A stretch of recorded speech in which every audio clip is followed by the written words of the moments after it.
the neck ended up shifting a little bit to the right, so the center line was off. And I'm all, like, cool, it's back together, sick. What's up? This is Tom from Tom's Project Guitars. Today we have something different for the channel. Before we get started, if you're not subbed, like and subscribe. Every little bit helps. I'm currently at, I think, 74 subscribers. I would like to get it to where it's at the minimal requirement of monetization.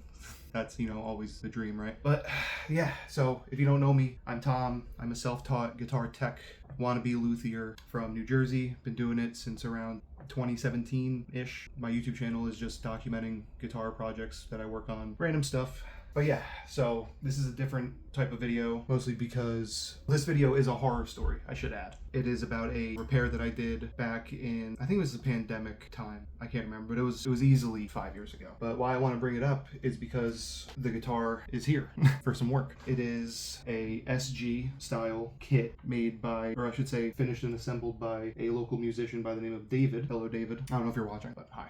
I think he put the I think he put the guitar together with his dad, if I remember correct. Like I said, this was years ago. It's hard to remember every little detail, so bear with me. Why it came originally back in the day was because, from what I remember, I think these were finished in two pieces. Like, it wasn't finished as one. So there was some paint over where you glue the neck tenon into the neck pocket.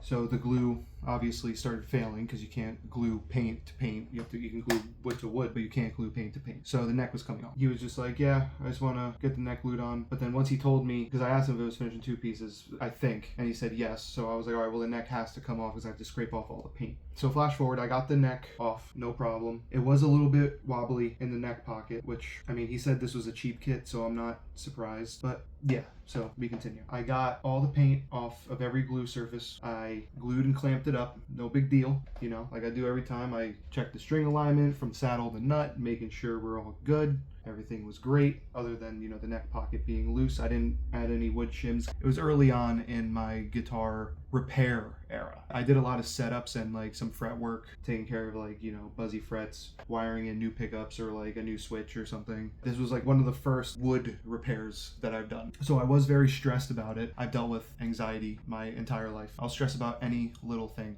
Like anything that can be stressed about, I will stress about. And it's a curse.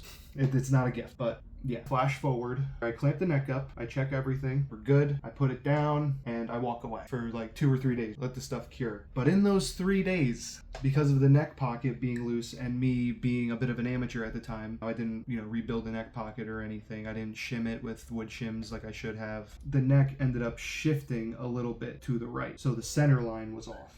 And I'm all, like, cool, it's back together, sick. Like, I can set this up, I can get whatever little money I'm getting. I notice, you probably won't be able to see unless I can somehow zoom in, but the strings were hanging off the fretboard. And I was like, oh, like, please don't let this happen to me. So in the moment, I'm panicking, obviously, because this is a guitar he put together with his dad. It obviously has some sort of sentimental value. And I'm like, I just f***ed it up.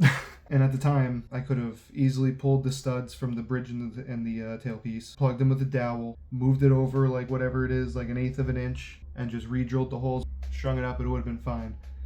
But I was so stressed out that I was like, there's got to be something I can do on the fly. So I moved the notch of the saddle over to the left so that the strings can actually be on the fretboard. And yes, it's very amateur and it's very, dumb of me to overlook something like that. But, it happens, especially early on when you're doing, when you're learning, especially when you're self-taught. I didn't have guidance, like in-person guidance to do all this stuff. I had whatever YouTube videos I can find on the subject on that very day. I still do work for him to this day. I have his main guitar here right now. He had a headstock crack, so I'm just trying to take care of that. I think I'm going to be having a video uploaded on that eventually, but I just wanted to get this quick little story time out of the way. The moral of the story is, what is the moral of the story? So the moral of the story is mistakes happen. We're only human. We make mistakes. We're not perfect. There's a fix for everything. You just have to know what you're doing and try not to stress about it too much. But yeah, I'm going to shut up now and start working on this thing. It's just here for a setup. I'm probably not going to film anything on it other than this video. I probably will do some finished touch-ups right here since this is all acrylic paint anyway. I can just,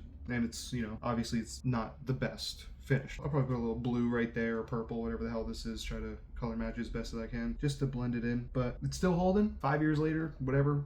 5 years minimum at least. If you like these kinds of videos, like and subscribe. I'm still trying to find my flow when it comes to the content that I make. It's kind of hard filming, recording, editing, everything, especially while working a few jobs, including guitar work. Yeah, if this interests you, if you want to see more of me, I am that sexy. Just, drop a like, subscribe. There will be a link tree, like links to my YouTube and my Instagram. I don't really have anything else at the moment, and I don't really feel like having anything else at the moment. I'm gonna get to work on this. I hope you guys have a good day, night, whatever time you're watching this. I appreciate you. Bye-bye.